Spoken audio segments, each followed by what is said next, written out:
안녕하세요. 저는 오늘 하루도 죽지 못해 살고 있는 한 가정의 주부입니다. 이제 제 나이도 60이 넘어가는군요.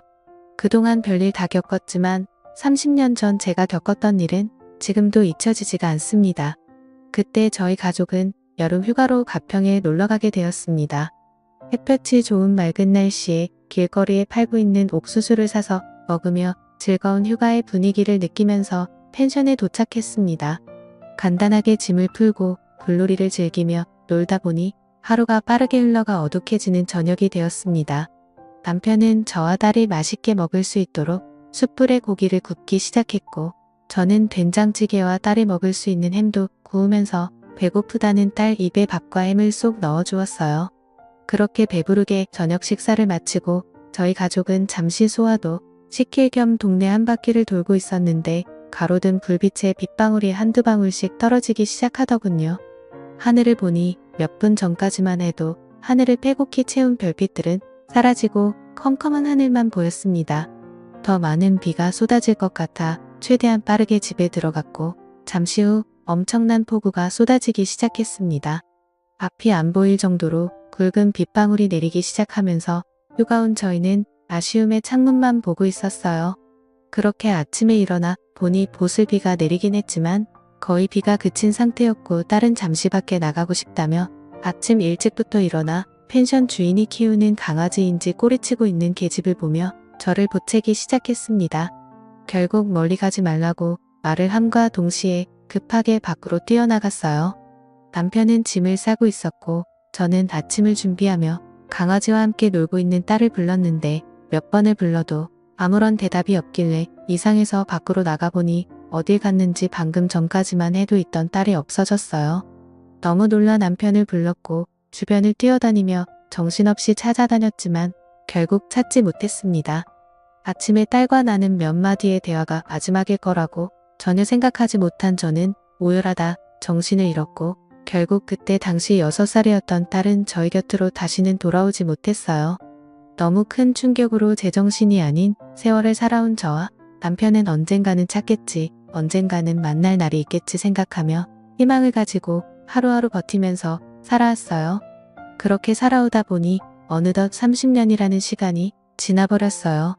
그만큼 저와 남편도 세월 앞에 장사 없다고 60대가 되어버렸어요. 그러면서 시간이 흐른 만큼 딸에 대한 기억도 희미해지고 그리움의 감정도 무뎌지고 있었어요. 지금 만나게 된다면 40을 바라보고 있을 나이일 텐데 존재를 알 수 없으니 생각하면 할수록 가슴이 미어져 왔어요.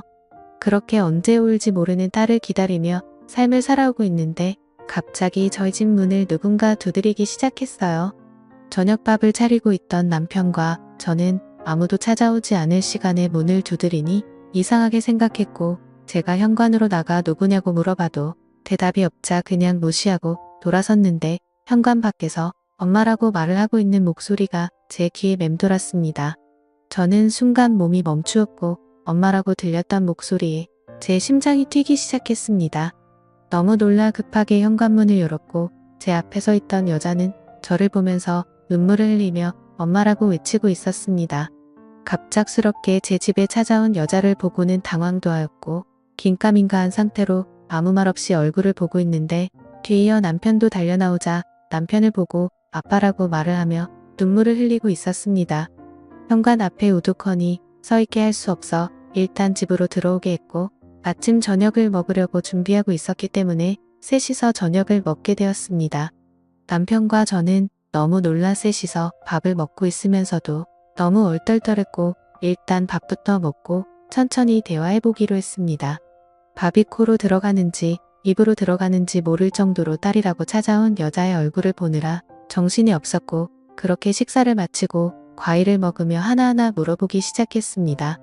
저는 우리 집은 어떻게 알고 찾아온 거니 지금까지 이사 안 간 이유가 언젠가는 찾아오겠지 생각하며 기다리긴 했는데 여자는 지금은 예전의 기억이 잘 떠오르진 않지만 엄마랑 어렸을 때 펜션에 놀러가서 강아지랑 놀고 싶다고 말했는데 그때 옆에 지나가는 강아지 보고 뒤따라가다가 산속으로 들어가게 되면서 길을 잃어버렸어요. 다시 부모님이 있는 쪽으로 돌아가려 했지만 너무 멀리 와버린 건지 찾으려고 하면 할수록 점점 더 깊은 곳으로 들어갔고 날이 어둑해지고 지치게 되면서 정신을 잃었는데 눈을 떠보니 어느 할머니 집에 있었어요. 깨어난 저를 보고는 음식을 챙겨주셨고 그렇게 부모님을 찾아준다는 할머니의 말에 함께 지내게 되었죠. 정말 잘해주셨고 부모님이 오실 때까지 매일 눈물을 흘리며 기다렸는데 할머니께서 부모님이 사고로 세상을 떠나셨다는 말을 하면서 저를 키워주셨어요. 그때 당시 너무 어렸던 저는 잘 몰랐기 때문에 혼자 계셨던 할머니 밑에서 자라오기 시작했어요. 할머니는 외로웠던 자기 옆에 있어줘서 고맙다며 항상 말해줬던 게 기억나네요. 정말 잘해주셨는데 할머니께서 몸이 많이 안 좋으셨는지 저는 결국 고아원에 들어가 성인이 될 때까지 살다 보니 어렸을 적 엄마가 주소를 말해줬던 게 어렴풋이 성수동이라는 동네와 저의 집이 인사주택으로 되어 있다는 것만 기억해 시간이 될 때마다 그런 곳 뒤주로만 돌아다니면서 동네 주민분들 중 연세 드신 분들에게 돌아가신 부모님 관련된 소식을 듣고 싶어 물어보며 돌아다니며 세월을 보냈는데 동네 주민분들과 대화를 하던 중 그때의 일들을 기억하고 계시는 할머니를 만나게 되면서 부모님께서 살아계시다는 말을 듣게 되었고 여기까지 오게 되었어요. 이 말들을 듣고 있는데 저는 눈물을 흘리고 말았습니다. 과거의 상황들이 하나도 틀리지 않았습니다. 그렇게 바라고 바라던 딸의 얼굴을 볼 수 있었다는 거에 너무 감사했습니다. 동네 주민분들이야 워낙 저희 가정사를 잘 알고 계신 분들이 몇 분 있었기 때문에 그분들 중 한 분과 만나게 된 것 같아 너무 감사했습니다. 더 이상 다른 건 물어볼 필요도 없었습니다. 과거의 일들이 모두 생생하게 떠오르기 시작했고 그때의 미안함 때문에 저는 제 딸의 손을 잡고 고개를 떨며 아무 말도 할 수가 없었습니다. 오랜 세월이 흐른 만큼 어색함도 교차했고 조심스럽게 이런저런 이야기를 하면서 그동안 힘겹게 살아온 딸의 인생을 들으며 너무 소중한 시간을 함께하고 있었습니다.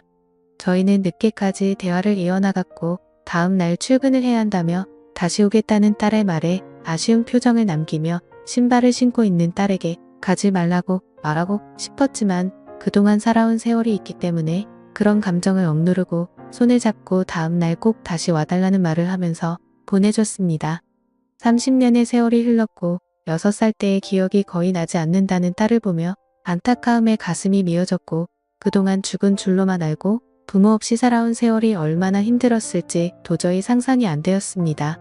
그동안 못해준 것들 세상 떠나기 전에 모든 걸 다 해주리라 다짐하면서 다음 날이 빨리 오기를 기다렸습니다. 너무 기분이 들떴고 딸의 얼굴이 아른거려 남편과 저는 잠 한숨 못 잤네요. 딸은 매일 저녁 저희 집에 찾아왔고 주말의 경우 아침부터 와서 함께 시간을 보내줬고 마음이 너무 앞선 저는 그동안 해주지 못했던 것들 해주려고 모든 걸 다 내어주었습니다. 힘들게 일하며 퇴근 시간에나 볼 수 있는 게 싫어해 줄 수 있는 게 금전적으로 지원해 주는 것밖에 없어 딸에게 카페 하나 차려줬고 매일을 카페에서 시간을 함께 보냈네요. 그리고 살던 집에 어렸을 때의 딸의 방을 다시 리모델링해서 모든 걸 다시 새롭게 시작하며 서로가 점점 안정이 되고 자리가 잡힌 줄 알았는데 하나의 문제가 있었습니다.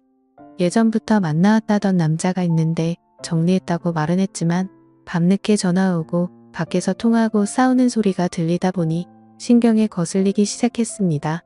그런데 저녁에 보리를 보고 카페에 들어갔는데 딸이 말했던 그 남자와 단둘이 대화를 하고 있는 것 같았습니다. 저는 밖에서 그 남자가 나오기만을 한참 동안 기다렸고 밖으로 나오자마자 그 남자에게 다가가 경은이 엄마라는 말을 하면서 따로 대화하기를 원한다며 다른 카페로 자리를 옮겼습니다.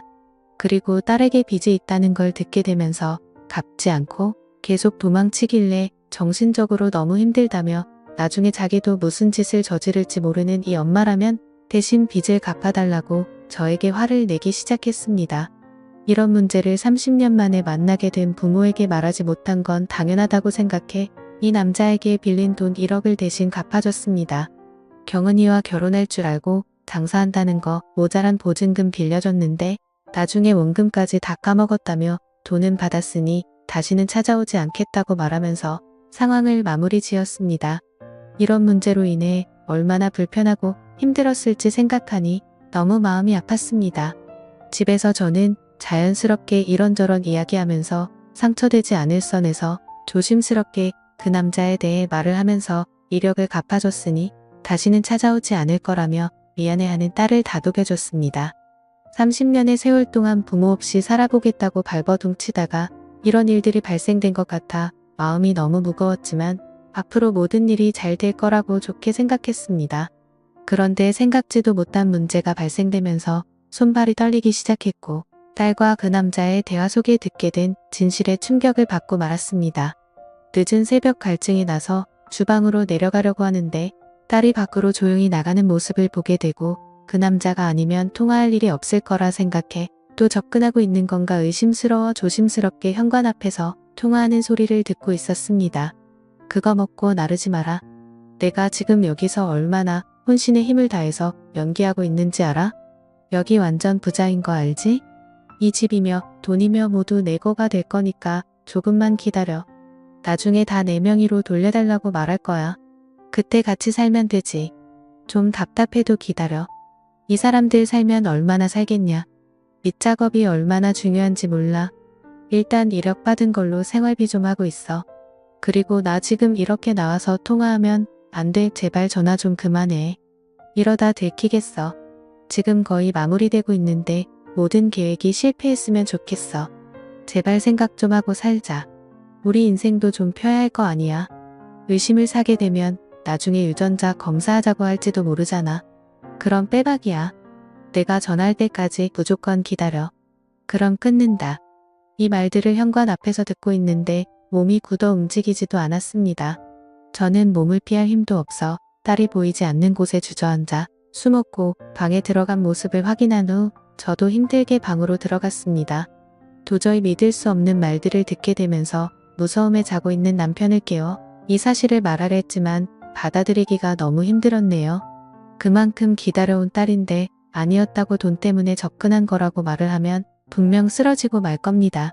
저도 지금 힘겹게 정신 붙들고 있는데 혈압이 높은 남편은 아마 이번 일이 밝혀지면 세상을 떠날 수도 있을 것 같다는 불안감에 모든 상황 조용히 해결해야겠다 생각했고 다음 날 남편과 저에게 애교 부리며 딸 행세를 하고 있는 의문의 여자에게 아무렇지도 않게 평상시 때처럼 행동했습니다.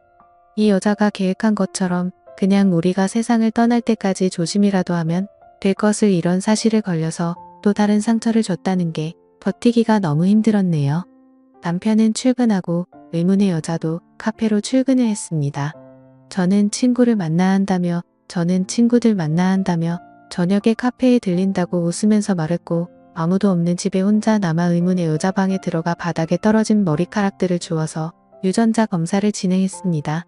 통화 속에 나온 진실에 유전자 검사할 필요도 없었지만 그래도 믿기 싫어 확인해보고 싶었습니다. 집에 돌아와 한참을 멍하니 있으면서 함께 찍었던 사진들과 추억이 모두 거짓이었다니 생각하며 핸드폰에 담긴 추억들을 보며 한참을 울었고 저녁이 되고 길 건너편에서 열심히 웃으며 일을 하고 있는 의문의 여자를 보고 있으니 그냥 이대로 살까 딸로 받아들이고 살까 다시 예전으로 돌아가기 이대로 모른 척하고 살다가 세상 떠났으면 좋겠다는 생각이 들었습니다.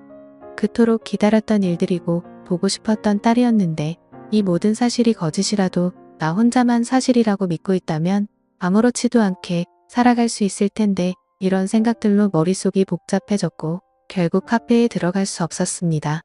그렇게 평상시 대처하면서 행동을 하면서 지내오다 보니 유전자 검사 서류가 도착했고 떨리는 손을 힘들게 진정시키며 뜯어보니 그 안에 있던 서류에서조차 거짓으로 말을 해주고 있었습니다. 저는 결정을 해야 했고 결국 원래 우리의 삶으로 돌려놔야겠다 생각해 퇴근하는 남편 딸로 만나 차 안에서 조용히 대화를 이어나갔습니다. 그런데 남편에게 듣게 된 더 충격적인 말은 저보다 더 먼저 이 사실들을 알고 있었던 겁니다. 저희 집에 와서 살 때부터 유전자 검사를 진행했었고 사람을 붙여 모든 행동들을 다 관찰하고 있었다며 생각지도 못한 남편의 말들에 너무 놀라고 말았습니다. 제가 그토록 보고 싶어 했던 딸이었기 때문에 차마 말을 할 수 없었다며 정신적으로 힘들어할 저를 생각해 진실이 드러날 때까지 기회를 엿보고 있었다고 대화를 이어나갔습니다. 결국 남편과 저와 둘 다 의문의 여자가 돈 때문에 저희한테 접근한 걸 알게 되었고 남편은 벌써 경찰에게도 이 사실들을 말해놓은 상태로 기회만 엿보고 있었던 겁니다. 그렇게 형사분들과 함께 집에 들어갔고 반갑게 웃으면서 저를 맞아준 딸이라고 생각한 의문의 여자의 팔에 수갑이 채워지면서 모든 상황은 종결되었습니다. 그리고 드디어 저와 만났던 그 남자 또한 잡히게 되었고, 너무나 저희 과거를 잘 알고 있었던 의문의 여자의 입에서 나온 말들은 제가 동네에서 지인들과 만나면 과거 딸과 헤어졌던 일들을 자주 말을 하면서 지내왔기 때문에 그런 말들을 녹음하고 계획해서 범행을 저질렀다고 털어놨습니다. 제 입에서 나온 말들로 계획했다는 거에 너무 놀랐고, 그 여자와 남자는 사기죄로 구속 조치가 이루어졌네요. 과거의 아픈 기억들을 비우미로 범행을 저지르려고 계획했다는 거에 정신적으로 힘든 시간들을 보내게 되었습니다. 집에 들어와서 자식이라고 생각했던 그 여자와 함께한 화상의 흔적들을 지우면서 아직까지 돌아오지 않은 진짜 딸을 생각하며 눈물을 흘리고 말았습니다. 언젠가 분명 살아있고 엄마 아빠를 찾고 있을 우리 딸 경은아, 만약 이 사연을 접하게 된다면 꼭 연락 바란다. 보고 싶다. 그래도 세상 떠나기 전에 얼굴 한번 보고 싶구나. 어디에서 살고 있던 항상 행복하게 지내고 있길 바란다. 지금까지 제 사연을 읽어주셔서 감사드립니다.